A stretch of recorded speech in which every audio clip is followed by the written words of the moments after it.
Olá, estamos de volta com mais um episódio do nosso podcast Stand Imobiliário, direto do B3 Studios, em Lauro de Freitas. Confere lá o B3 Studios, quem sabe você também pode ter o seu programa aqui na infraestrutura da B3 Studios. E é o nosso Stand Imobiliário, a gente passa muito rápido, a gente estava fazendo as contas aqui, já estamos no nosso 6º episódio. E hoje, recebendo um convidado muito especial, meu amigo querido, Silvio Batista. Vamos falar hoje sobre segurança no trabalho. E esse é um tema muito importante porque o Brasil, infelizmente, é o 5º país em número de acidentes de trabalho. Às vezes chega até 3º lugar, dependendo aí de qual é a estatística que entra nessa conta. Ou seja, é preocupante. E com o aumento da construção civil, né, com o mercado imobiliário ainda mais aquecido, aí que essa questão vem à tona. E a gente tem perdido muitas vidas ano após ano, e infelizmente pessoas vítimas de acidentes de trabalho, onde muitos poderiam ter sido evitados. Por isso que a gente está convidando hoje Silvio para falar desse assunto hoje aqui. Silvio que tem mais de 20 anos de atuação na área de segurança do trabalho.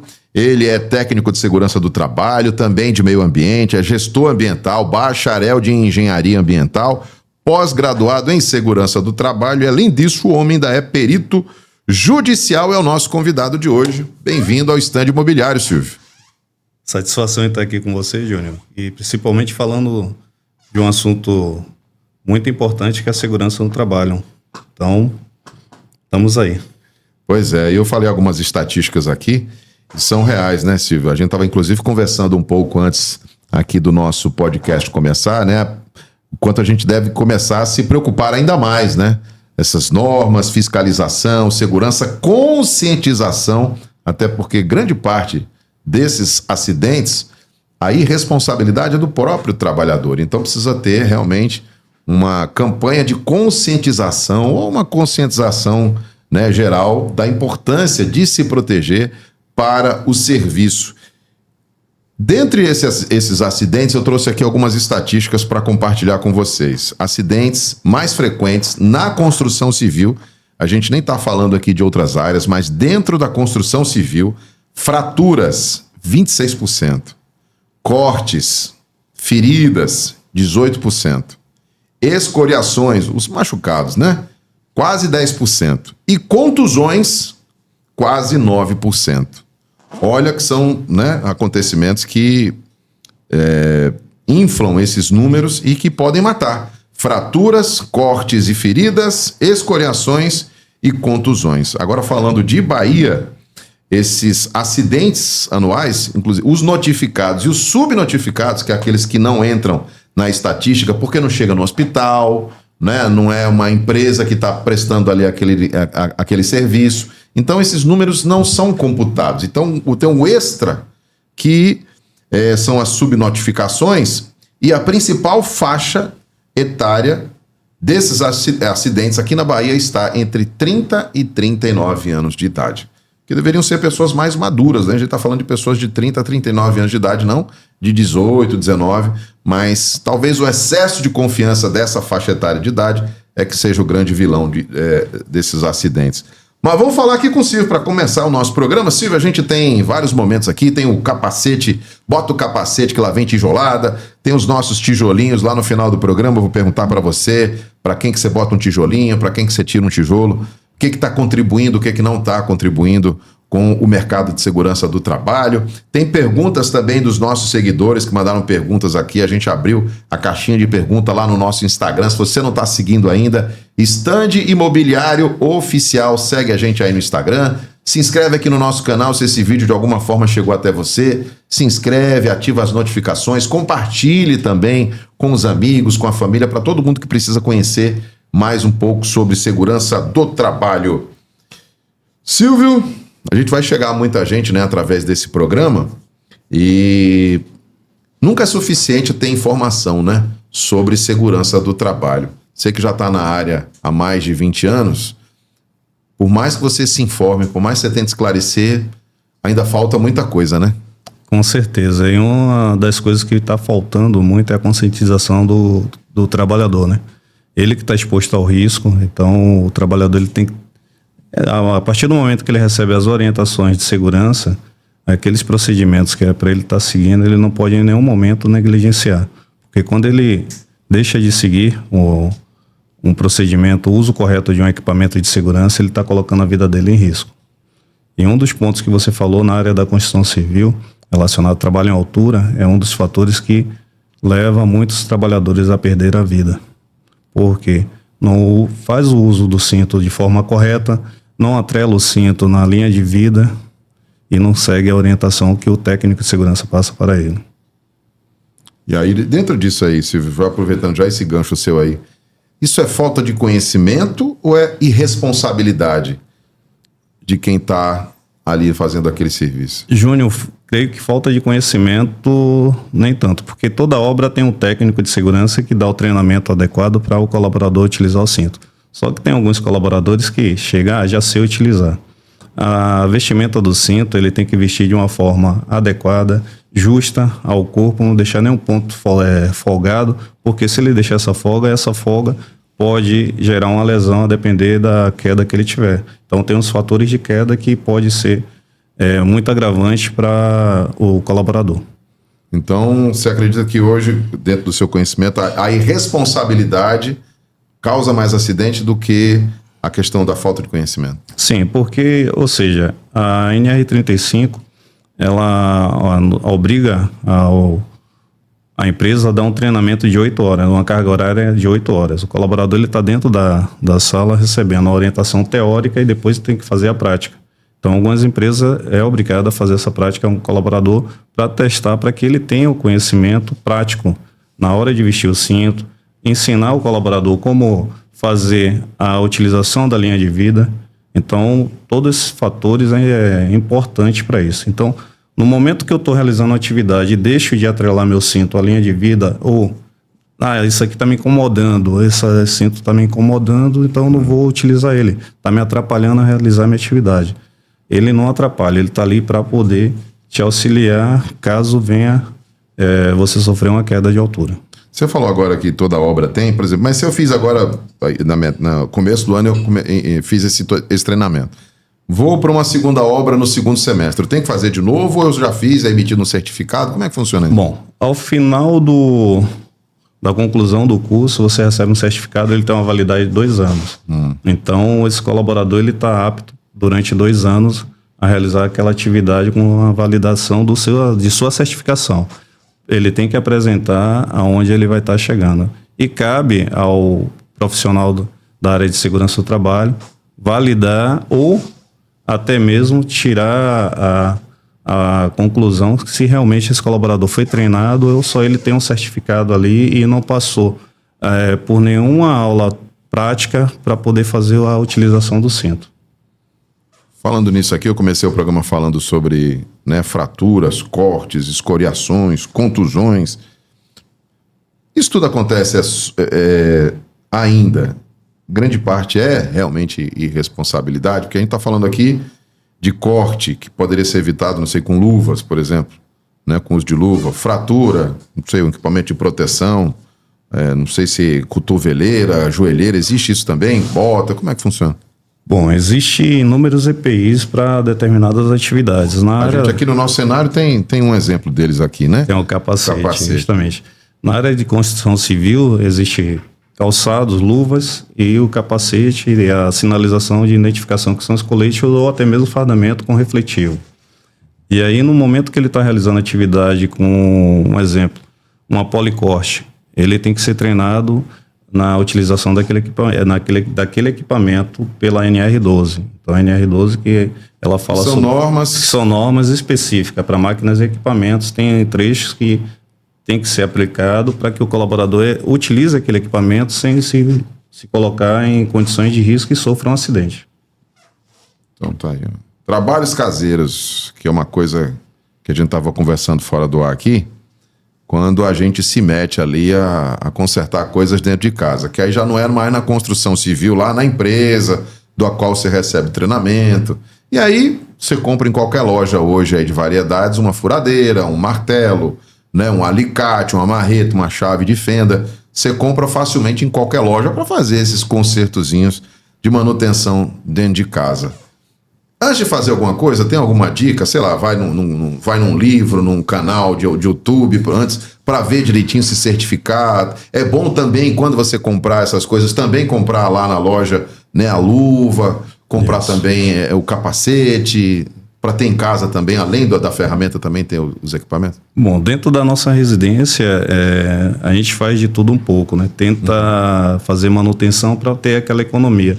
Mas o importante a depender do tipo de reforma que você vai fazer, se você vai mexer na eletricidade, se você não é eletricista, não tem nenhum conhecimento, melhor você contratar um eletricista para que você não sofra um choque elétrico. Tem economia que não vale a pena. Tem economia que não vale a pena. E quando você compra uma ferramenta, uma furadeira, ela de baixo impacto, tem seu risco no momento que você vai estar ali fazendo furo na parede. Se você não conhecer o local, ter ali o conhecimento relacionado por onde passa a fiação elétrica, a tubulação elétrica, você pode sofrer também um risco de choque. A água, a tubulação. A água, a tubulação, também, justamente. Né? E com relação aos EPIs, em todas as lojas vende aqueles óculos de segurança, que é um valor irrisório, protetor auricular, que você também pode estar utilizando, caso você esteja vai realizar uma atividade ruidosa, é importante você fazer o uso do protetor auricular.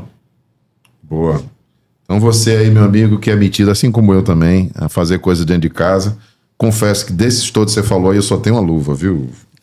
Eu tenho um capacete que eu levo aqui para casa, mas não precisei usar ainda não. O que mais aqui, ó?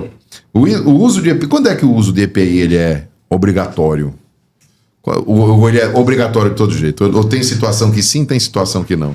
Isso lá na obra de construção civil. Em casa a gente já imagina, mas Júnior, lá, quando é que é obrigatório? Em toda a frente de serviço, uso obrigatório, sim, dos EPI de segurança determinado pela empresa. Então, se você vai realizar uma atividade, a empresa ela vai fornecer para você todos os EPIs específicos de acordo ao risco ao qual você está exposto para fazer o uso. Então, se a empresa está nos fornecendo o EPI de forma gratuita, a nossa obrigação é seguir o procedimento e fazer o uso dela.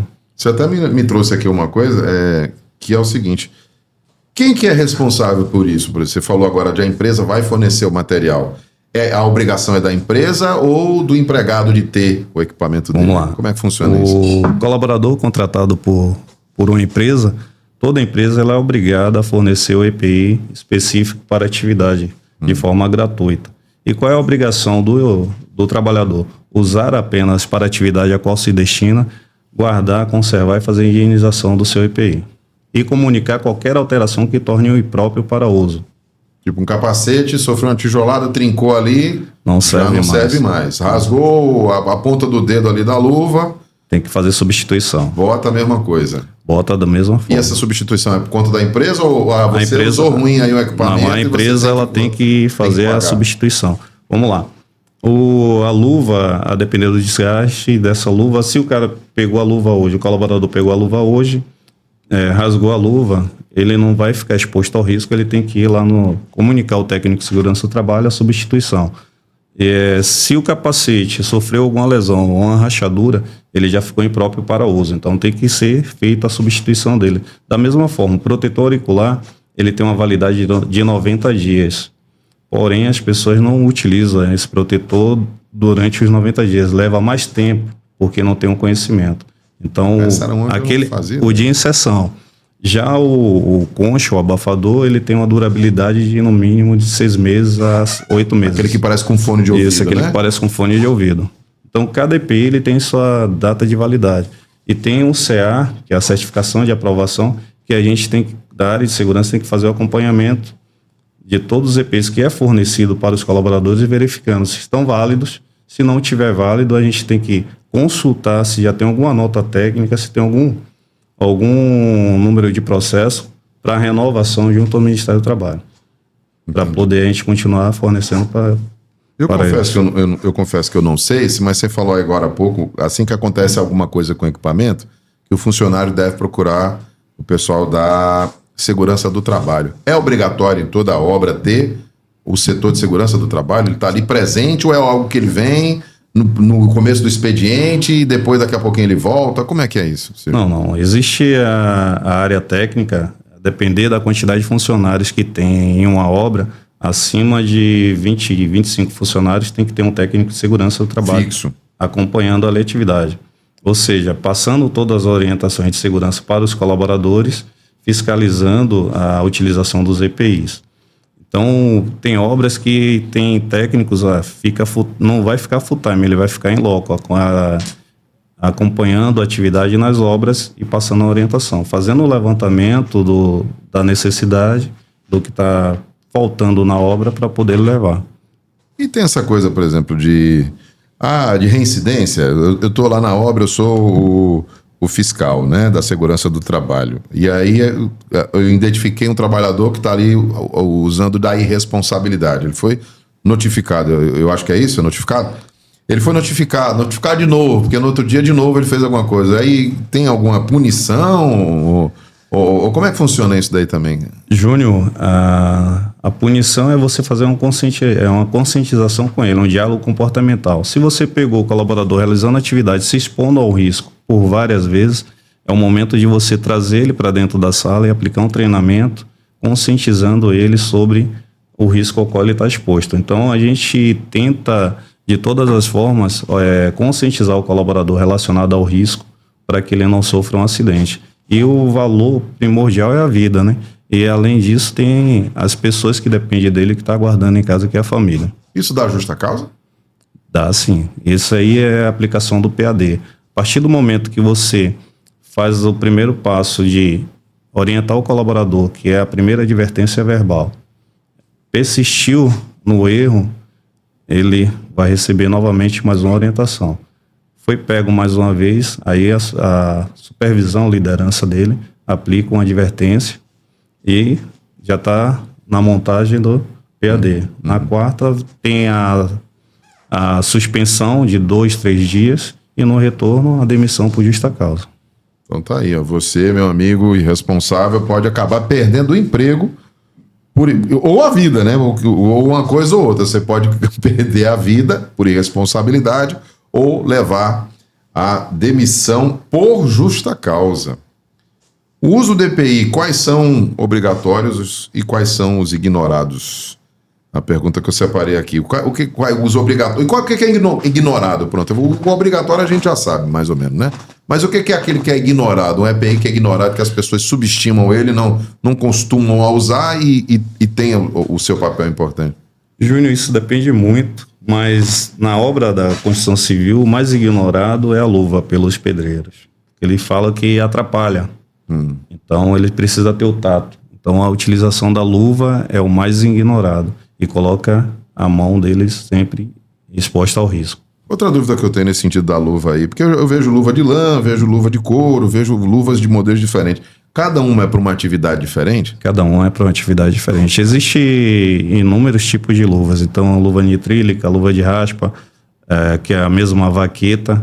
Tem a luva de proteção para eletricista, que é de alta temperatura.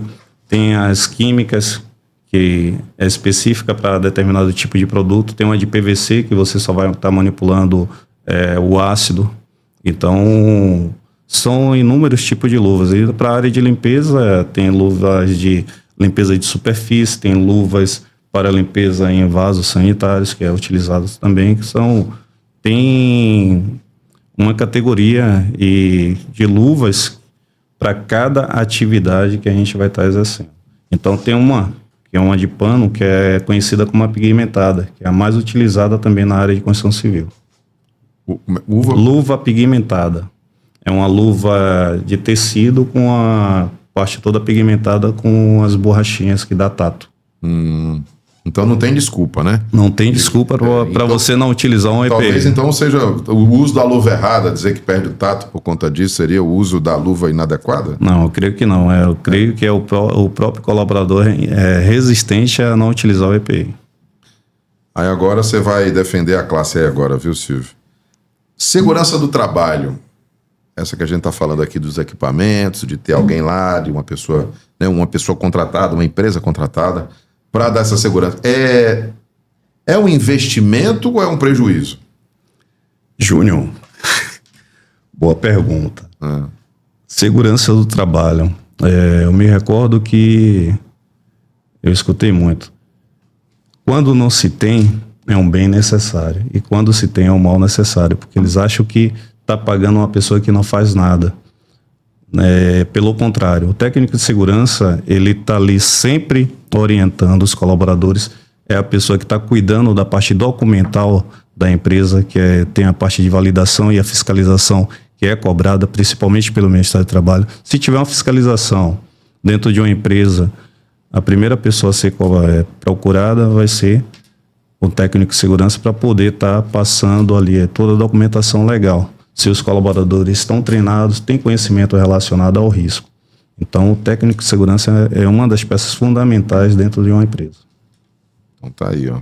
Quem acha que, né, que tá jogando dinheiro fora, vamos dizer assim, botar mais uma pessoa, mas não sei o quê, tarará. Além de estar sendo irregular, também está colocando muito mais coisa em risco, né, Silvio? Tem aqui, ó, pergunta de seguidor. Você que mandou aí no nosso Instagram, vou até repetir de novo. Stand Imobiliário Oficial lá no Instagram, o Reginaldo mandou aqui o seguinte: Reginaldo, sou pedreiro.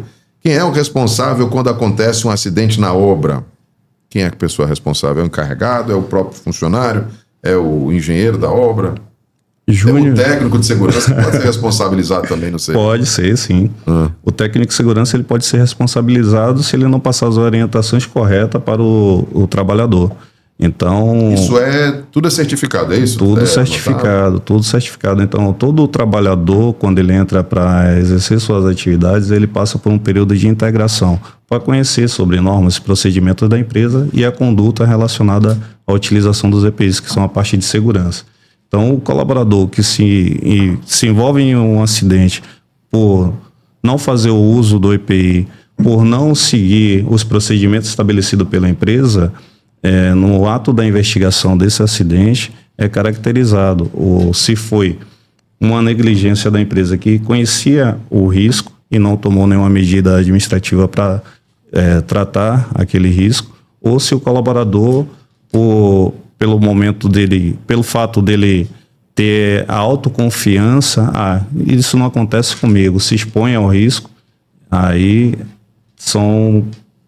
feito o processo da investigação para chegar à causa raiz desse acidente. Então é feita uma investigação. É feita a investigação para chegar à causa raiz, para dizer de quem foi a culpa, onde é que está. Quem é o órgão que faz essa investigação? Júnior, o acidente, todo acidente que acontece dentro da empresa, o técnico de segurança ele é responsável junto com a comissão, que aí vem, se tiver CIPA, vem um membro da CIPA, o encarregado dele, e mais outra pessoa, que pode ser um líder ou supervisor, acompanhando o processo da investigação. Então lá é feito algumas perguntas para esse colaborador para saber por que ele sofreu o acidente. Ele vai ter que relatar passo a passo para poder ser identificado a causa raiz e tratado. Sendo encontrada a causa raiz, a empresa tem que tomar as medidas administrativas para sanar aquela condição que gerou o acidente e não tenha reincidência com outro trabalhador. Tem outra pergunta boa aqui que eu acho que você vai gostar. É da Kátia Souza, nossa seguidora. Perguntou o seguinte: quem é mais teimoso? O patrão, o contratante ou o empregado? Bom, aí a gente vê. Nessa questão de teimosia, a gente tem que verificar em qual momento que ela está se colocando relacionada à teimosia. Em contratar um profissional da área de segurança, ou o trabalhador que é teimoso e não quer seguir as normas e procedimentos. Porque, por lei, todo patrão, a depender de um grupo de funcionários, ele tem que ter um técnico de segurança para poder atender a norma. Uhum. E aí, baseado nisso, ele se faz necessário a aplicação de alguns procedimentos internos para que o colaborador não se exponha ao risco. Então, o colaborador que recebe todas essas orientações e da mesma forma ele se expõe ao risco, esse colaborador ele tem que ser feito um diálogo com ele, tem que fazer uma conscientização informando sobre o risco que ele está exposto e o que pode ocorrer com ele relacionado ao acidente. No final das contas, dependendo do momento, tanto pode ser o contratante, como pode ser o patrão, como pode ser o empregado, né? Isso depende muito. A pessoa irresponsável e teimosa. Você começou aqui o programa falando sobre trabalhar em altura, né? Sobre como é que a fixar o cinto, como Fixar, atrelar o cinto na linha de vida. Linha de vida. Legal esse nome. Que é aquele cabo de aço, não é isso? É utilizado cabo de aço, tem uma tensão para a utilização desse cabo de aço montado, essa linha de vida, e em obras é utilizado sempre cordas. E aí a corda, o pessoal não faz a fixação dela em alguns pontos para poder utilizar como linha de vida. Uhum. E tem esse nome, obviamente, porque o objetivo dela é manter a vida caso a pessoa caia.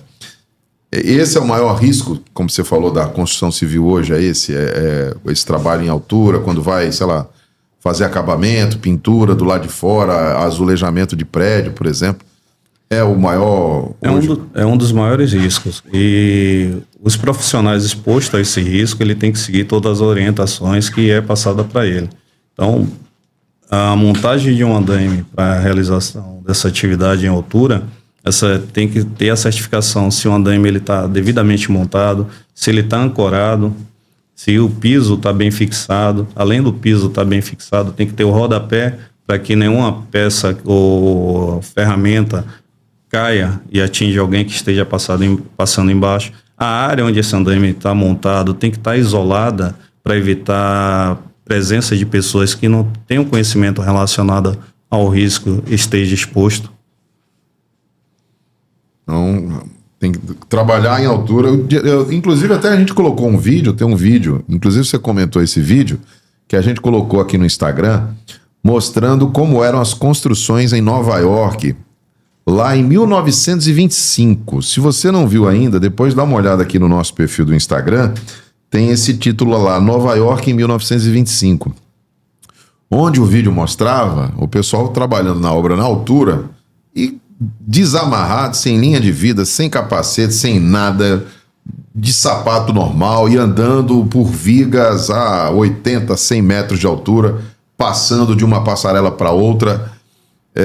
Com o tempo, e aí foi se ali criando, né, uma rotina, e isso, claro, né, que muita gente morreu nessa época aí, né, e devido a essa... conforme foi se desenvolvendo as tecnologias para as construções, foi tendo a necessidade de normas, de equipamentos, né, para manutenção da vida, né, para o profissional. E veio disso mesmo, né, Silvio, dessa questão da tentativa e erro. Tentava alguma coisa ali e acontecia, e não, agora vamos precisar de uma bota mais resistente, né? Júnior, justamente as normas, elas foram desenvolvidas justamente para salvar vidas. Então, a NR35, ela é uma norma que vem passando por várias atualizações, justamente para que a gente possa estar seguindo essas orientações e trabalhando com segurança. Então, você vê, há anos atrás, os trabalhadores da construção civil ficavam expostos ao risco sem utilização de nenhuma proteção de segurança. Então, hoje, toda obra de construção civil se faz necessário ter um trabalho em altura. O colaborador, antes de iniciar o trabalho em altura, ele vai passar por alguns exames que vai dar aptidão se realmente ele está apto para realizar trabalho em altura ou não. Então, após a realização desse exame, ele vai passar pelo treinamento, vai receber toda a orientação para seguir a sua atividade com segurança. Você falou agora uma coisa interessante, às vezes você tem vontade, mas você não tem capacidade. Justamente. Porque tem gente que realmente tem problema de saúde com relação à altura. Vertigem, né, tontura, enjoo, né, quando está numa situação assim de altura. Até gostaria de trabalhar, mas não tem a capacidade. Existe exame para isso também? Tem essa fiscalização nesse sentido? Porque uma coisa é você pintar a parede aqui com os 2 pés no chão. Outra coisa é você pintar a parede, e para quem tem algum tipo de distúrbio, né, como vertigem, por exemplo, isso é altamente prejudicial. Pode ser o melhor pintor do mundo, mas se não consegue trabalhar em altura por uma questão orgânica mesmo dele, ele não pode fazer, né, o trabalho. Justamente. Então, ou seja, antigamente, antes do trabalhador exercer uma atividade em altura, principalmente quem trabalhava na área do andaime, passava no serviço médico para poder fazer uma aferição de pressão. Então, tem um questionário que é feito, era feito antigamente em algumas obras para os trabalhadores em altura. Hoje, após o levantamento do risco, que é levantado e colocado lá no PGR, é elaborado um PCMSO. Dentro desse PCMSO é descrito ali a atividade do colaborador, qual a exposição ao risco ele está, e através dessas informações ele passa por uma bateria de exame, passa pelo médico do trabalho. O médico do trabalho vai identificar ali se o colaborador ele tem a aptidão para realizar um trabalho em altura. Se o colaborador for apto, no atestado dele vai estar apto a trabalho em altura. Caso ele não tenha aptidão, vai vir não apto para trabalho em altura. E tem um exame específico para saber esse tipo de coisa, assim, por exemplo, de vertigem em altura? Tem. Ou bota a pessoa pendurada lá no pé, e se ele tiver medo, não, isso aqui não dá certo. Não. Ele é feita a avaliação pelo médico do trabalho, e o médico vai dar essa aptidão, exame clínico que vai fazer, dar essa aptidão para ele. Entendi. Quais hábitos simples podem salvar vidas dentro de uma obra, Silvio? Conscientização. Conscientização é a base de tudo. O colaborador ele sabe que está exposto ao risco, então se eu estou exposto ao risco, eu vou seguir as medidas preventivas para não sofrer um acidente e fazer com cautela. A pressa é inimiga da perfeição. E tirar da cabeça, eu já fiz isso há tanto tempo, não vai acontecer nada, é o rapidinho. É nesse rapidinho que o acidente acontece, porque eu deixo de observar um risco que está ali à minha frente e sofro o acidente. A gente vê isso, inclusive, saindo um pouco da construção civil, esse excesso de segurança, às vezes, até com um paraquedista, por exemplo, né? Ele faz tanto aquela função ali que, né, ele acha que já está no automático ali, né? E nessa de estar no automático, uma coisinha desvia a atenção dele por algum motivo, alguém que comenta alguma coisa, ele esquece de verificar algum item e quando salta do paraquedas, aquele item que ele esqueceu de verificar pode dar algum problema e ele pode vir, né, o paraquedas a não abrir ou se enroscar, né, porque foi mal dobrado o paraquedas, né? Isso também é um exemplo, né, de como a disciplina e a observação pode salvar vidas, né? Justamente. É por isso que o cinto de segurança existe um checklist a ser feito. Então, antes do colaborador realizar o trabalho em altura, como eu falei para você, todo trabalho em altura ele tem que vir para o solo, o planejamento. É onde eu vou estar fazendo primeiro o checklist e a inspeção do meu equipamento, que eu vou estar utilizando, verificando todas as hastes do cinto, verificando os pontos de fixação se estão em perfeitas condições, a costura se tem algum ponto que está soltando, se tiver cinto não pode ser utilizado, verificando a trava do seu ponto do mosquetão, se ele está em perfeitas condições, se não tem nenhum tipo de escoriação ou ferrugem. E daí, eu fazendo isso, a parte de orientação relacionado à APR, a análise preliminar de risco, é onde descreve toda a atividade do colaborador. E aí vai fazer todas as perguntas relacionadas ao EPI, se ele está utilizando. E tem um ponto fundamental, que é feito na pergunta, se o colaborador ele está em condições de realizar a atividade hoje.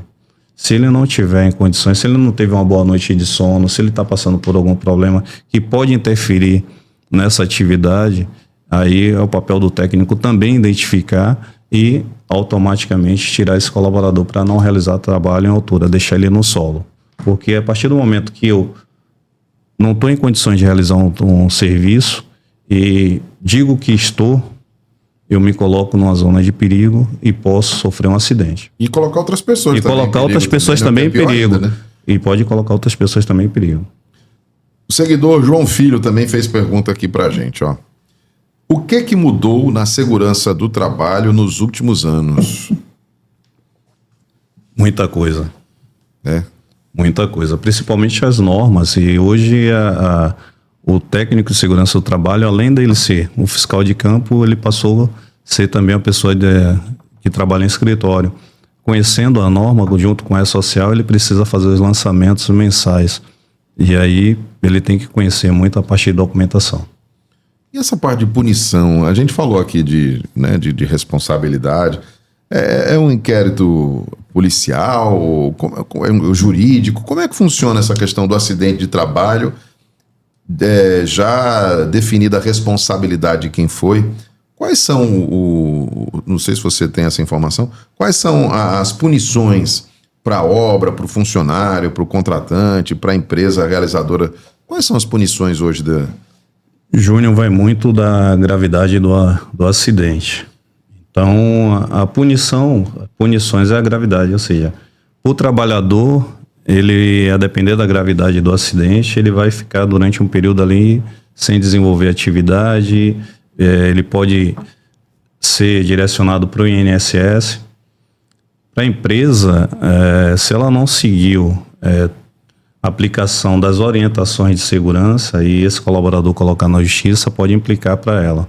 Então, por isso que é fundamental todo trabalhador que realiza uma atividade, ele passar por treinamentos, receber os EPIs corretos, ter sua ficha de EPI assinada e atualizada constantemente, e todas essas orientações estão em dias. Porque se essa documentação não estiver em dias, o colaborador sofreu um acidente e no momento da fiscalização, a depender da gravidade do acidente, que se for um óbito que vinha a investigação policial, vai querer encontrar um culpado. Então, até que se encontre o culpado, as primeiras pessoas a estarem respondendo é o profissional da área de segurança do trabalho. Então, ele precisa estar com toda a documentação em dias com seus colaboradores. Isso gera multa também? Gera multa? Pode gerar multa também para a empresa. Em caso de fiscalização, quem é o órgão que fiscaliza isso? Tem o Ministério do Trabalho, que é o Ministério do Trabalho. Não é um específico diferente para... Não. O Ministério do Trabalho é o órgão competente de fiscalização relacionado a todas as atividades. E tem atividades específicas que o CREA também ele faz a sua inspeção, né? Faz a sua verificação se está de acordo, seguindo, se tem um responsável técnico, se esse responsável técnico ele está em dias com a sua anotação técnica, se ele está pagando ali o seu registro. Então, tudo isso é fiscalizado. Tem mais uma pergunta aqui, que é do nosso seguidor. A gente vai incorporando aqui as perguntas nossas dos seguidores. Daqui a pouquinho tem o nosso... Bota o capacete que lá vem tijolada. O Sandoval disse o seguinte aqui, ó, tem exagero nessas normas ou tudo realmente é necessário para a segurança? Não tem exagero. A norma ela foi justamente desempenhada para salvaguardar a vida e a integridade do trabalhador. Então, a partir do momento que a gente segue as orientações passadas pela norma e o que a empresa está ali se adequando às normas, é justamente para salvaguardar a integridade física do colaborador. Então, todo trabalhador ele tem que ter o conhecimento relacionado à sua atividade, relacionado aos riscos que ele está exposto e participar dos treinamentos efetivamente, porque aquele treinamento é onde vai estar trazendo para cada funcionário a informação relacionada ao risco que ele vai estar exposto no momento que ele estiver desempenhando sua atividade. E o uso correto do EPI. Né? Eu entendi mais ou menos o que o Sandoval quis perguntar aqui, nessa questão dos exageros, que... Vamos dizer assim, eu acho que ele quis dizer pela parte burocrática, né? Tem que estar usando isso, aquilo outro.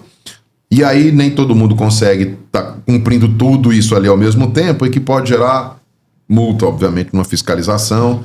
Seria inflar a quantidade de exigência para que fosse mais difícil as pessoas cumprirem e sendo mais difícil as pessoas cumprirem, geram mais multa. Não. Quando ele perguntou exagero, eu entendi nesse sentido. Ou seja, exigência demais, né? Burocracia demais para que nem todo mundo consiga cumprir e esse não cumprimento gere multa e multa gere mais receita para a prefeitura, para o Estado, né? De forma geral.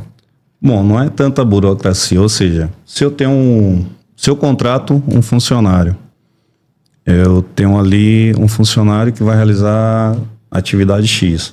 Nessa atividade ele vai estar exposto a ruído.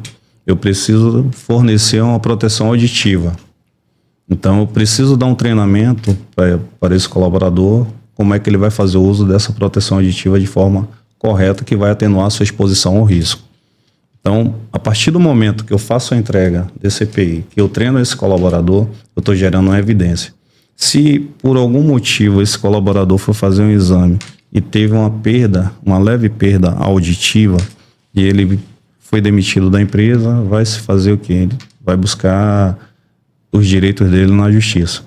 Uma das primeiras coisas que o juiz vai solicitar é a ficha de EPI dele. Esse colaborador, me dê a ficha de EPI. Tem alguma evidência de treinamento?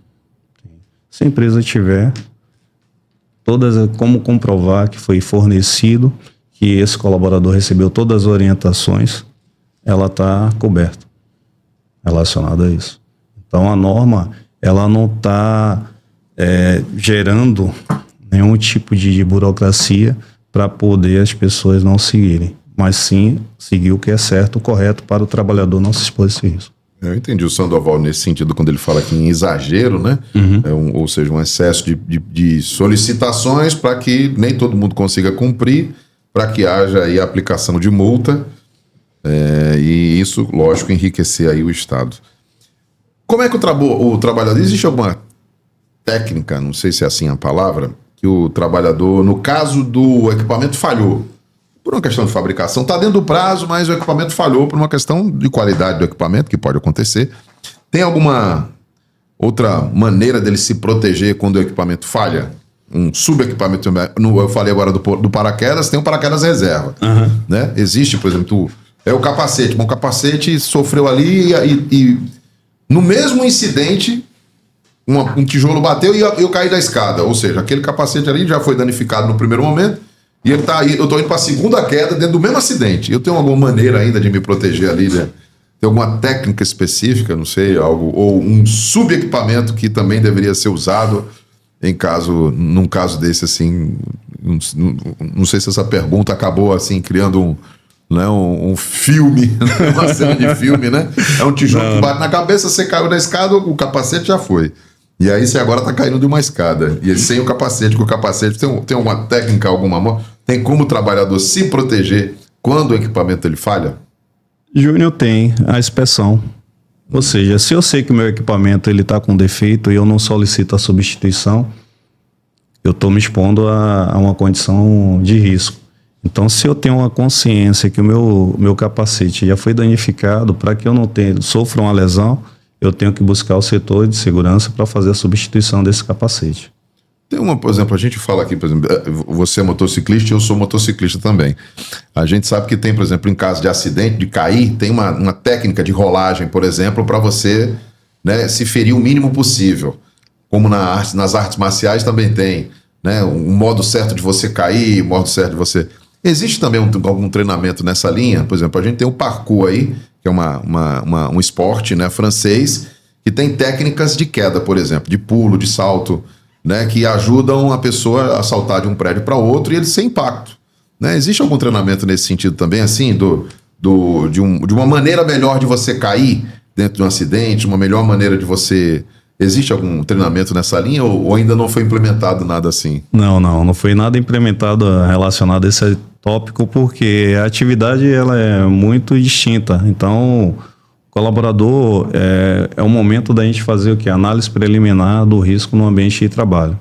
Então, não tem como você prever que o acidente vai acontecer. Ele só vai acontecer no momento que a gente tira o foco. Então, se eu sofrer um escorregão, aí tem lógico, você vai sofrer um escorregão, a depender desse escorregão, tem as formas que a gente vai estar utilizando para estar se apoiando. E se eu tiver com algo em mãos e nesse escorregão, então, isso aí pode gerar uma lesão gravíssima, depender do objeto que você tiver. Mas não existe um treinamento específico? Treinamento específico para isso. Podemos abrir uma linha de mercado aí agora, hein? Atenção. Ou seja, uma queda defensiva. Queda defensiva. Dentro de um acidente. Porque é algo que pode, inclusive, evitar lesões, né? Uma maneira certa de você cair, né? Mas aí é a conscientização do colaborador. Realizar a atividade com segurança. Foco sempre no que você está fazendo. Ótimo. Um dia desses eu falei aqui com o Geraldo, inclusive, falando sobre marcenaria, e a gente falava que a parte de marcenaria numa obra chega a custar de 10 a 15, dependendo do que você vai usar de marcenaria, até 20% de um custo de obra. E segurança do trabalho, você tem noção de quanto é o custo disso dentro de uma obra, Silvio? Quanto isso representa em porcentagem do custo de uma obra no investimento em segurança? Júnior, o investimento em segurança dentro de uma obra, não vou falar em valores, mas ela é fundamental, porque uma obra iniciando, com todos tendo o conhecimento relacionado à segurança, a probabilidade de você terminar essa obra mais rápido e com sucesso é fundamental. Por quê? Se eu inicio uma obra e não treino minha equipe, não oriento ele a fazer uso dos equipamentos de segurança de forma correta e segura, a probabilidade de acontecer um acidente é muito alta. E o acidente acontecendo, a depender de sua gravidade, eu posso ter minha obra embargada ou interditada até a sua liberação. Então, isso demanda tempo e investimento, porque os outros profissionais que foram contratados vão ter que receber o seu salário mensalmente. Então, para o empresário, esse valor aí, ele se torna alto, é um investimento alto. Mas o que é necessário é ter um profissional da área de segurança atuante e que esteja junto com o seu chão de fábrica, orientando, conscientizando os colaboradores a realizar a atividade com segurança que eles precisam retornar para sua família com segurança. E é interessante você falar nisso, né? Porque uma obra ela pode ser embargada, né? Nossa. Ela pode ser judicialmente, ela pode demorar um tempo ali até que seja feita essa investigação, como a gente falou, né? Para que outros trabalhadores não entrem em risco também. Sei lá, é um solo que está ali, né? É uma parede que está mal colocada, é um solo que está vibrando ou não está com uma boa sustentação, que pode comprometer a obra e a segurança dos trabalhadores, a obra ser embargada, né? Então, quer dizer, quando você investe em segurança e a obra tende a fluir, né, de forma não parar, né? Não ter menos funcionários, departamento médico. Isso. Né? Ou seja, a obra tende a fluir. Então, é um investimento que se paga, né? Quando ele é bem realizado, né? Com certeza. Todo planejamento, no início de uma obra, a probabilidade do sucesso é bastante positivo. Então, todo o planejamento, desde o início, desde a sua liberação da área, tudo documentado, sendo liberado pelo governo, que são os órgãos competentes que fazem a liberação do início de obra, toda a documentação legal da empresa, estando em dias, os colaboradores treinados, orientados, todos com seus equipamentos de segurança, aí ele pode tocar a obra e sempre tendo a conscientização. Por isso que é a importância do DDS, que é o Diálogo Diário de Segurança, que leva em média de 5 a 10 minutos, que é o momento que você vai falar sobre um tópico de segurança que foi observado no dia anterior. No começo da atividade. No começo das suas atividades. Então você reúne a equipe, fala sobre um tema de segurança, fala sobre um desvio que foi observado no canteiro por algum colaborador, alertando sobre o risco que poderia gerar um acidente. Então esse é fundamental, que esse não é só o papel do técnico de segurança, tem o papel da supervisão, do líder de campo, que vai estar chamando sua equipe, que vai passar a demanda de serviço. Antes dele passar essa demanda, ele vai falar sobre segurança. Ou até depois que ele passar a demanda do serviço para a sua equipe, ele, antes de finalizar, ele tem que falar sobre segurança. Então ele vai trazer vários tópicos sobre o uso do EPI, sobre a organização do canteiro, que é fundamental. Então um ambiente de trabalho limpo e organizado é fundamental para evitar qualquer tipo de acidente.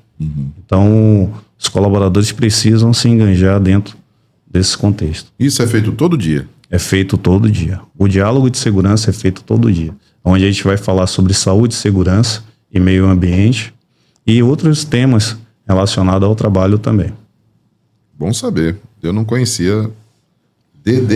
DDS, Diálogo Diário de Segurança. Interessante. Mais um aqui, ó. É um dos nossos seguidores aqui, o Fábio Filho, faz o comentário dele aqui também. Olha, eu já trabalhei em uma obra pequena e não era exigido nada, nem teve fiscalização. Um acidente aconteceu, um colega caiu de uma escada de uma altura mediana e não deram assistência. e ainda demitiram ele porque ficou mais de 15 dias de atestado. E aí, Silvio, resolve esse problema aqui. Fábio Filho, já trabalhei numa obra pequena em que não exigiam nada da gente, nem teve fiscalização. Um colega chegou a cair, além de não dar assistência, ainda foi demitido depois de 15 dias de atestado. Infelizmente é complicado. Aí a empresa... É raro, mas acontece muito? É raro, mas acontece. Infelizmente, obras pequenas é muito raro. É aquela rapidinha, né? Então é o rapidinho que acha que não vai acontecer nada e acontece, e quem sempre acaba pagando o preço é o trabalhador que se envolve no acidente. Então a lição que eu aprendo aqui com a sua participação é que, independentemente de fiscalização, de exigência, o profissional ele deve ter a responsabilidade própria dele, né? Deve ter a consciência. E o equipamento dele também, né? Porque a gente falou aqui que a empresa ela fica responsável por fornecimento, o material, mas que é importante que ele tenha também tudo, que ele, dentro da profissão dele, que ele precisa que também que ele tenha, né, de pessoal, porque ele pode pegar um serviço extra. Se ele for um trabalhador na casa do vizinho, né, no condomínio onde ele mora, pode pegar um serviço extra ali e tá preparado para isso, né? Sim. Se ele for um trabalhador anônimo, então autônomo, perdão. Se ele for um trabalhador autônomo, ele é de suma importância. Anônimo porque não é famoso.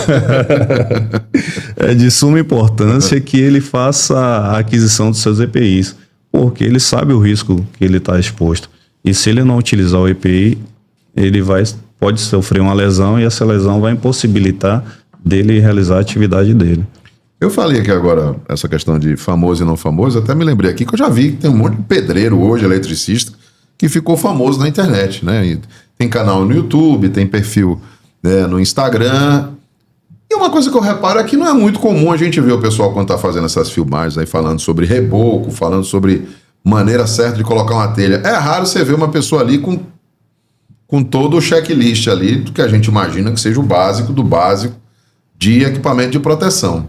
Eu vou até depois falar. Inclusive tem uns vídeos que a gente até publica aqui de vez em quando, né, no nosso perfil do Instagram, que quando a obra não é alto padrão, aí a gente coloca o pessoal trabalhando de tudo quanto é jeito, é de chinela, de bermuda, de bonezinho suado e no cru, vamos dizer assim, né?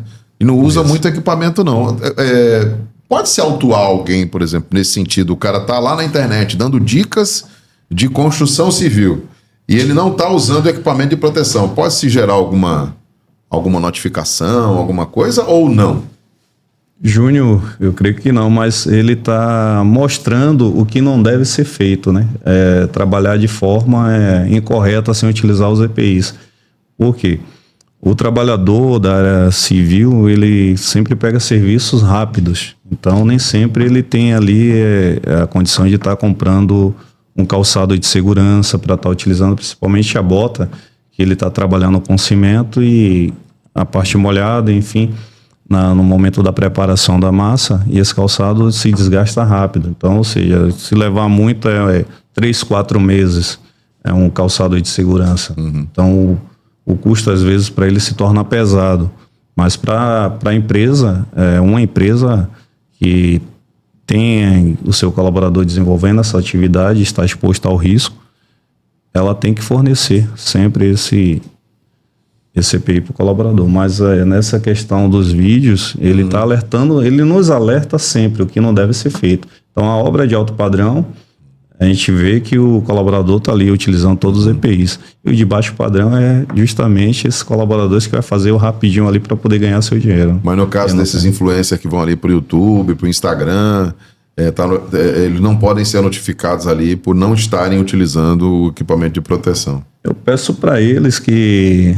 Dê um exemplo, né? Que dê um exemplo, que se possível... Pra ser, de fato, um influenciador, eu acredito que é aquela pessoa que dá não só aquela dica de como economizar o cimento, de como fazer melhor, né, uma cobertura ou uma pintura, mas também do uso, né? Do uso do EPI, que é fundamental para proteger o trabalhador que está exposto. Isso é que é o verdadeiro influencer, na minha opinião, né? Aquele que, de forma geral, influencia as pessoas a boas práticas.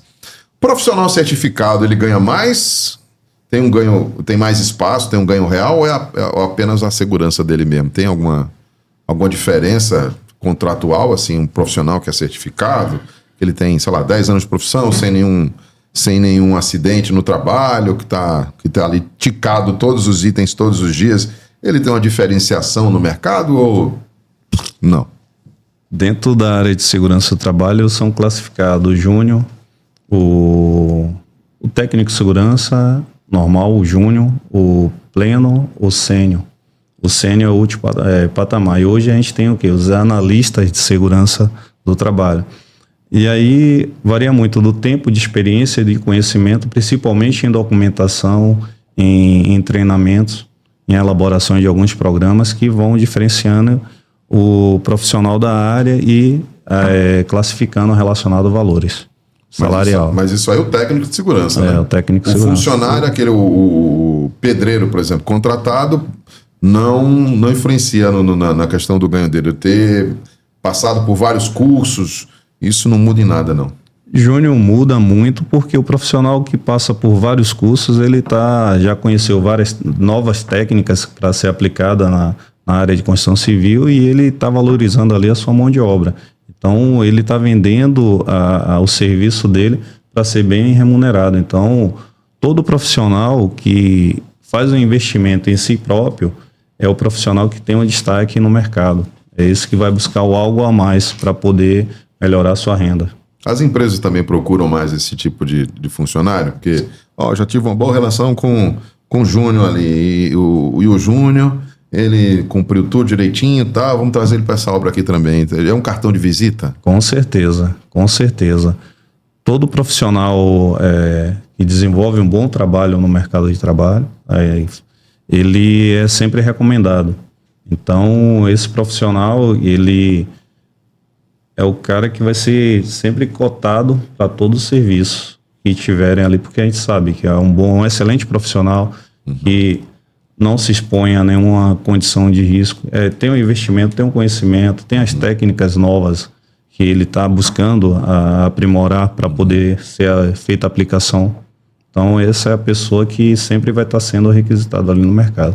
E os que não estão ainda, eles precisam seguir esses exemplos, tá? Se qualificando, buscando os treinamentos. Tem vários treinamentos e aperfeiçoamentos de curta duração, com um valor baixo de investimento, para poder estar se ingressando e melhorando também aí a sua condição salarial. Boa. Tá vendo como vale a pena investir também? Aí você aí, meu amigo, está acompanhando aqui o nosso canal. Silvio, a parte técnica aqui da segurança do trabalho, eu até te perguntei isso aqui, para cada obra, para cada tipo de obra tem um PGR, que é Programa de Gerenciamento de Risco. É diferente de uma obra para outra ou é padrão? Bom, se eu sou dono de uma empresa, eu monto meu PGR com os meus riscos de acordo às funções que eu tenho ali. E aí, a depender do meu contratante, ele pede, muitas das vezes, solicita que a gente faça um PGR nominal à unidade dele. Então, a gente vai fazer esse PGR nominal aos riscos, que ele vai nos passar os riscos da planta dele, e a gente vai incluir no nosso PGR para poder ser gerado um PCMSO de acordo ao risco que foi passado para ele, incluído no novos exames médicos que vai ser feito para os colaboradores que vão estar desempenhando a atividade dentro daquela unidade. Esse PCMO é o PCMO, né? Programa de Controle Médico de Saúde Ocupacional. De saúde ocupacional. Interessante.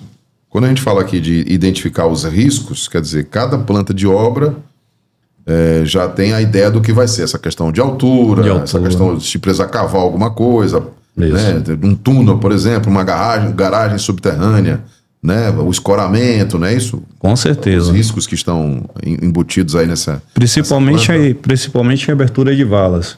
Então, hoje já existem dispositivos que, para você fazer uma abertura de vala, para poder fazer uma passagem de tubulação, tem os escoramentos onde os colaboradores vão estar expostos ali dentro, desempenhando sua atividade com segurança.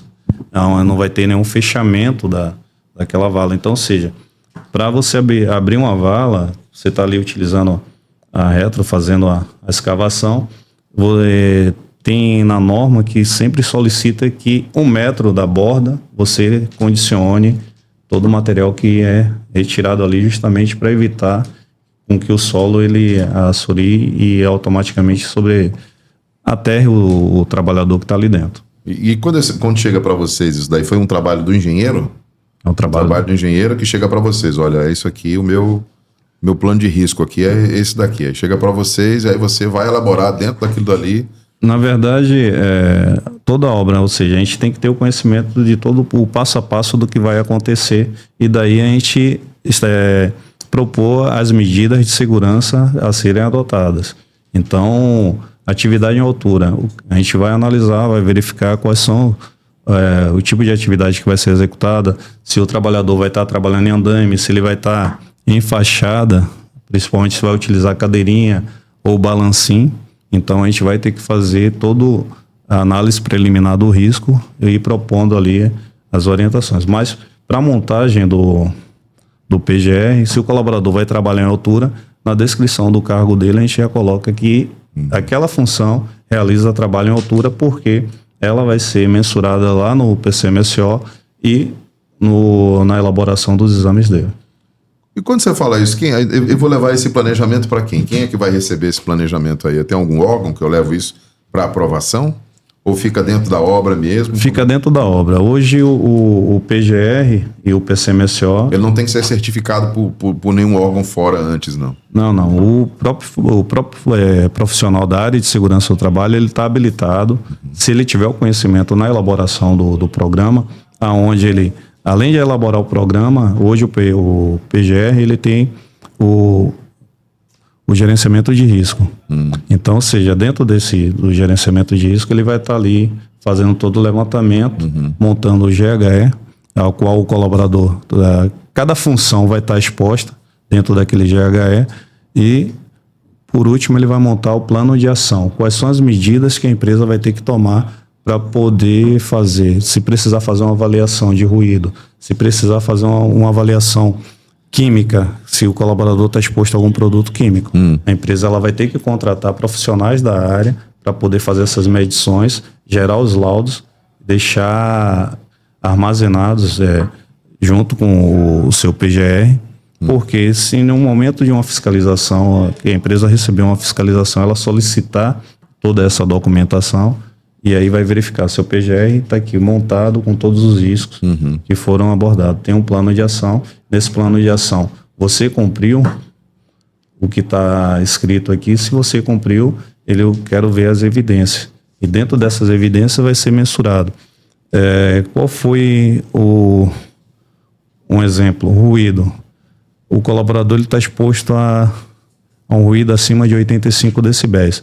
Você está me informando que tomou uma medida preventiva fornecendo um protetor auricular que vai atenuar a exposição. Perfeito. O colaborador foi treinado, ele recebeu a orientação, tem conhecimento relacionado a essa documentação. Estando ok, vai solicitar evidência, a gente apresenta para ele. Boa. Tem tanta pergunta aqui, não sei se vai dar tempo para tudo, mas a gente vai apertar aqui. Vamos lá. A Alice, que é nossa seguidora, disse o seguinte: reforma em casa também pode gerar acidente grave? O Gugu que o diga, infelizmente, né? Perdeu a vida lá num acidente doméstico, né? Consertando o telhado da casa. Acho que outro famoso aí, não lembro quem agora, caiu de uma escada também, dentro de casa. O Gugu caiu da escada em cima. Estava em cima da casa e de lá caiu. E esse outra pessoa, eu não vou lembrar agora quem foi, dentro da casa, acabou escorregando dentro da casa e acabou morrendo também, perdendo a vida aí, por consequência disso, né, Silvio? Pode gerar acidente grave sim, né? Com certeza. É dentro de casa que a gente não toma as medidas preventivas, né? Como a gente é orientado na indústria, é orientado na construção civil. Então, dentro de casa, a gente acha que nada vai acontecer conosco. Então, ou seja, em uma reforma em casa, eu vou utilizar uma escada, principalmente. Se essa escada é de abrir e fechar, eu tenho que ter alguém embaixo segurando essa escada. Se eu vou colocar essa escada presa em uma parede, eu tenho que me certificar que eu tenho algo que vai escorar ela para que ela não corra, porque o piso ele é liso. Então, dentro de casa é cerâmica, é porcelanato, e se eu não tomar essas medidas preventivas, eu vou sofrer esse acidente. Agora há pouco, inclusive, você falou, né? Interessante também ter a planta, porque você pode, num furo de parede simples, acertar um cabo de energia até tomar um choque, né? Tomar um choque, acertar a rede de água hidráulica, então. A A gente pode sofrer, tem vários fatores. Um exemplo, eu preciso trocar uma lâmpada que queimou e eu preciso fazer a substituição dela. O que é que a gente utiliza mais em casa? É o que está próximo à cadeira. E aí quando a gente vai pegar essa cadeira, ou seja aquela cadeirinha plástica ou um banco plástico, você vê que a cadeira plástica, às vezes a gente senta na praia e ela abre as pernas. Quebra. E a gente vai pegar para poder estar subindo nela para trocar uma lâmpada. Em casa, aquela cadeira ela foi projetada para eu estar em pé ou sentado. Então a gente não analisa esse risco. Então nem todo mundo tem uma escada barata dentro de casa, aquela de alumínio de 4 degraus, que é fundamental para a gente fazer serviços em casa. Eu tenho logo duas, viu, Silvio? Logo para você não dizer depois, reclamar de mim, né? Você não falar, amigo, você tem escada em casa? Tenho, viu? Agora estamos indo aqui para o finalzinho do nosso programa e tem o quadro aqui que é Bota o capacete que lá vem tijolada. Capacete está bem do seu lado, Silvio. E tijolo não falta aqui na frente, não. Eita, cara. E daqui a pouquinho você vai colocar e tirar tijolinho também aqui para a gente falar desse mercado de segurança do trabalho. Eu tenho aqui perguntas para você. Prepara o capacete aí. Prepara o capacete que lá vem tijolada. Silvio, fiscalização, ela funciona de verdade ou só aparece depois do problema? Júnior, fiscalização ela acontece de verdade. Porém, hoje a gente sabe que existem inúmeras obras e o quadro de fiscais são muito baixo para poder atender toda a demanda que existe hoje no mercado. Mas ela acontece de verdade. A gente não precisa estar esperando acontecer uma fiscalização para a gente estar com toda a nossa documentação em dias. A gente tem que estar com ela sempre em dias, porque a qualquer momento a gente pode sofrer uma fiscalização. E mesmo não é que a fiscalização demora, mas você tem a certeza que está tudo em dia, porque se ela chegar, na hora que ela chegar... Você está despreocupado para poder atender, né? Com certeza. Outra pergunta aqui, fica com o capacete mais um pouquinho aí, Silvio. Talvez essa daqui mexa com mais gente. Tem fiscal ou empresa que não visita porque tem esquema com quem está fazendo a obra? Júnior, se tiver, infelizmente, eu não tenho... Eu tenho um conhecimento, assim, que a gente vê muito aí na mídia, das pessoas estarem dizendo que tem muitos fiscais que recebem bola. Então, essa pessoa aí, infelizmente, não é para estar exercendo a função de fiscal. Porque mas existe. Porque existe, lógico, existe esses fiscais. Eu não vou dizer com certeza quem são, mas deve ter alguém aí. E a honestidade, eu acho que é a base de tudo. Se você segue sua obra desde o início, com toda a documentação legal em dias, pode ficar despreocupado. Se a fiscalização chegar, ela vai lhe cobrar, ela pode identificar algum ponto de melhoria para poder você fazer as adequações. Mas não tá molhando a mão de ninguém para poder você negligenciar uma irregularidade que está acontecendo dentro da empresa que lá na frente alguém vai estar pegando você. E a terceira pergunta ainda de capacete na cabeça, seu Silvio. Já aconteceu com você de oferecerem propina para você fazer vista grossa com alguma situação? Já aconteceu? Júnior, já. E vou dizer para você, cara, tudo que eu conquistei na minha vida foi através do suor. E nenhum dinheiro fácil que me ofereceram vai mudar quem eu sou, não. E eu não aceito, porque tudo que vem fácil, sai fácil. E o tempo que eu levei para me formar, para construir o meu nome e a minha carreira, eu não vou me vender por qualquer dinheiro, não. Porque se eu me vendo hoje, amanhã um profissional pode perder a vida e eu ser responsabilizado por isso. Porque a partir do momento que eu assino um certificado, eu estou colocando o meu registro ali. Estou colocando o meu nome. Além do meu registro, eu estou colocando o meu nome. Eu posso ter meu registro cassado. E uma vez cassado, já foi. Todas as portas se fecham no mercado para você. Então, falo para você. Se você está querendo seguir o caminho fácil, não siga. Porque o caminho fácil, ele vai te derrubar em algum momento. E pode custar E vidas. pode também, custar vidas, com certeza. E aí de você se aceitar, Principalmente. viu? É louco, cara. Quer dizer que o carrão e a moto foi do trabalho mesmo, né? Com certeza. Você não está assinando nada por aí, né, Nelson? De minhas consultorias, cara. Graças a Deus. Isso é uma coisa que mexe muito comigo, você é doido. Você está dispensado do capacete agora, Silvio. Você passou no teste aqui do nosso capacete. Mas infelizmente, algo que acontece muito, né? A gente vive... O Brasil é um país, né, onde a gente tenta, de alguma forma, a maneira mais fácil de alguma coisa, né? E dentre elas, a propina para que processos sejam evitados ou para que adiante o lado, para que diminua a burocracia, infelizmente acontece, né? Cara, infelizmente. Uma vez me fizeram uma proposta, Silvio, eu tenho 10 colaboradores que precisam de certificações. E eu não tenho tempo para você... treinamento. Você tem como assinar? Infelizmente não. Infelizmente não posso fazer isso. Primeiro, vai trabalhar em altura. Como é que eu só vou assinar um documento do colaborador? Na empresa que eu trabalho hoje, é 8 horas meu treinamento. Eu faço a minha solicitação junto à liderança para me disponibilizar os trabalhadores para passar um dia comigo treinando. Vou passar toda a orientação de segurança, vou falar sobre a norma. E antes do início, eu peço para ele utilizar eu pergunto, quem já usou o cinto de segurança? Aí todo mundo, ou quem nunca usou o cinto de segurança também. Porque é o momento de esclarecer dúvida, é o momento que o colaborador vai estar ali conhecendo o EPI que ele vai utilizar. Então, a partir do momento que eu estou passando a orientação, corrigindo algumas falhas que eles já tinham alguns vícios na utilização do EPI, ele vai estar ajustando. E, ao longo do meu treinamento, eu vou trazendo vídeos reais de acidentes que aconteceram com os trabalhadores que não utilizou o EPI de forma correta, para que eles vejam que o que eu estou falando ali não é nada que está saindo da minha cabeça, eu estou seguindo o que a norma ela rege e os fatos que já aconteceram na realidade por negligência do colaborador não utilizar o seu EPI de forma correta e segura.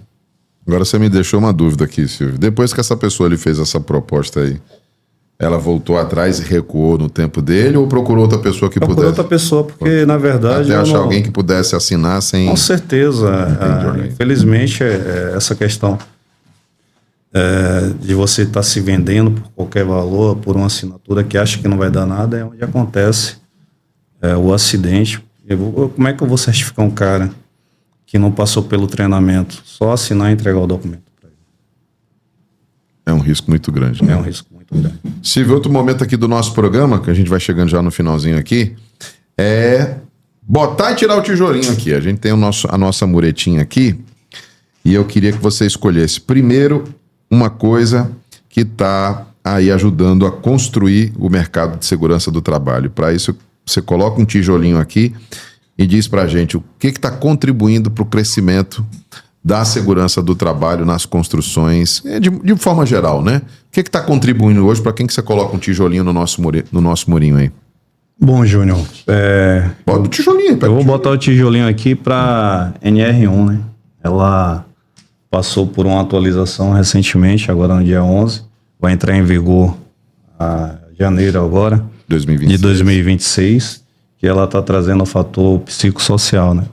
Que é onde a gente ouviu muito falar depois da pandemia sobre a síndrome de burnout dentro do ambiente de trabalho, e aí as empresas vai ter que incluir nos seus programas esse acompanhamento mais de perto do colaborador, escutar saúde mental, a saúde mental, que é fundamental.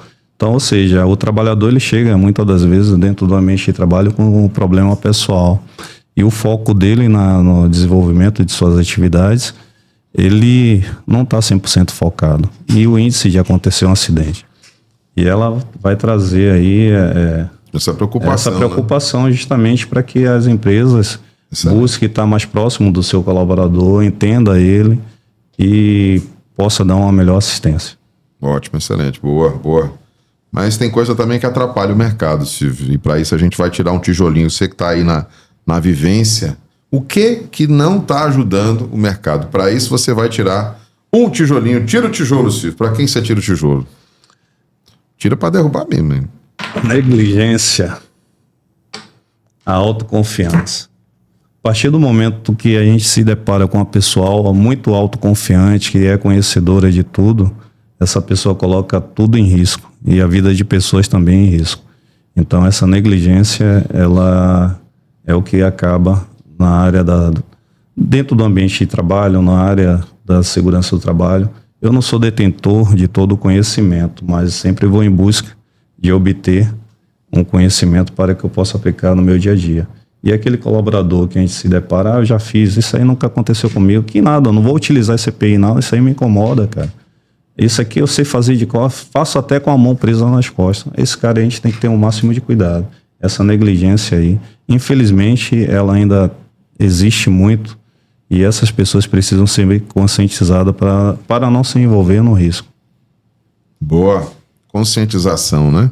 Se conscientizar, principalmente o trabalhador, né? Então, com certeza. Afinal de contas, é a vida dele e o Superman, o Homem-Aranha, só existe no cinema e no gibi. Viu, meu amigo? Viu, minha amiga? Você não nasceu com asas para voar. Para fechar o programa, Silvio Batista, nosso convidado de hoje, se você pudesse dar um conselho para quem trabalha na construção civil hoje, qual seria o seu conselho dentro do mercado de segurança? Qual o seu conselho? Valorize o seu bem precioso que é a sua vida. Se você não valorizar o seu presente precioso, ninguém vai valorizar não. Então, trabalhe com segurança. Lembre-se que você tem pessoas que dependem de você, que estão lhe aguardando você voltar íntegro. Então, a sua vida. O seu trabalho, ele é essencial, é fundamental, mas sua vida, ela é essencial. E para o mercado de trabalho, quem está pensando, por exemplo, agora, né? A gente tem os jovens aí buscando ainda, né, afirmação, o que eu vou fazer da minha vida. Que conselho você dá para quem, por exemplo, está escolhendo aí partir para essa área de segurança do trabalho? Você que já está há mais de 20 anos, né? Tem um trabalho já consolidado através da sua empresa, através aí dos trabalhos que vocês já fazem. Qual o conselho que você dá para esse jovem aí que está em dúvida do que fazer? Como é que você defende aí o técnico de segurança do trabalho? O que eu falo para eles não desistirem, porque todo o caminho ele é árduo. E se dedique, se é o que você está buscando, a área, ela é uma área muito boa, ela amplia seus conhecimentos. Mercado tem? Mercado tem. Tem muito mercado para técnico de segurança, tem muitos técnicos que saíram da área para poder seguir uma outra carreira, mas o profissional a pessoa que está pensando hoje em entrar na área de segurança do trabalho, foque em aprender em documentação, conhecer mais a legislação, se especialize, seja um profissional especializado para poder dar consultoria, elaboração de documentação e principalmente treinamentos, que é um dos fatores primordiais para a área. Então tá aí. Silvio Batista, nosso entrevistado de hoje no nosso stand imobiliário. Prazer, Silvio, ter você aqui, Silvio, hoje. Satisfação, Gil. Da CTSMA Consultoria em Segurança, há mais de 20 anos no mercado. E fala um pouco da CTSMA. A CTSMA é uma empresa, é um sonho, né, que eu iniciei em 2012. É uma empresa de consultoria voltada para elaboração de documentação, treinamentos e inspeções também em empresas em área. Muito bem, tá aí. E a gente vai deixar aqui, inclusive, o Instagram para você seguir aí a empresa. E falando no Instagram, aqui tá o nosso, ó. O nosso Instagram para você seguir aí o stand imobiliário. Inclusive tem aqueles vídeos que eu falei aqui, ó, as construções de 1925. Aí você vai poder assistir esse daí e vai ver como não tinha... A segurança era um Pai Nosso e uma Ave Maria, né? Nessa época aí, a segurança do trabalho. Tá aí alguns recortes de outras conversas que a gente já teve aqui no programa. E tem vários incidentes e acidentes de trabalho também, só que de uma forma mais bem-humorada. Nenhuma dessas pessoas se feriu mais gravemente. É por isso que a gente coloca aí e coloca a rotina também, as novidades das obras, tudo isso você acompanha no nosso Instagram. Silvio, obrigado. Que bom que você esteve aqui hoje com a gente, falando sobre esse assunto que é muito sério, que pode salvar vidas, né? Com certeza. A gente falou dessas estatísticas, o Brasil aí entre os 5 países com o maior número de acidentes do trabalho, a gente precisa mudar essa realidade, parte disso sai da conscientização e também de trabalho como o seu, aí que fortalece, né, a vida, né, a proteção à vida acima de tudo. Perfeito. Obrigado, Silvio. Fico muito feliz em participar e poder falar um pouco da minha área de segurança do trabalho, que é a paixão, é minha paixão. Eu amo o que eu faço, gosto de lidar com pessoas, de orientar, de conscientizar. Isso é fundamental. Boa. Até o nosso próximo episódio aqui direto do B3 Studios, onde você também pode fazer a gravação do seu podcast, entre em contato, né? Conheça toda a infraestrutura que você pode aproveitar aqui também da B3 Studios, a nossa infraestrutura. Agradecendo o nosso parceiro e produtor Bira, também, né, auxiliando o sucesso que está sendo aí o nosso stand imobiliário. A gente conta com a sua audiência, compartilha esse conteúdo, siga a gente aqui no Instagram. Em breve o nosso site também vai estar lançado aí, o standimobiliario.com.br, para você também acompanhar notícia, novidade, tudo que é do mercado imobiliário. A gente também vai contar, trazer para você essas novidades. Até o nosso próximo episódio. Não se esqueça, né, de seguir aqui o nosso canal. Faça a sua inscrição, deixe o seu like também no nosso vídeo e compartilhe com outras pessoas, também ativando aí as notificações. Até o nosso próximo encontro aqui no Stand Imobiliário.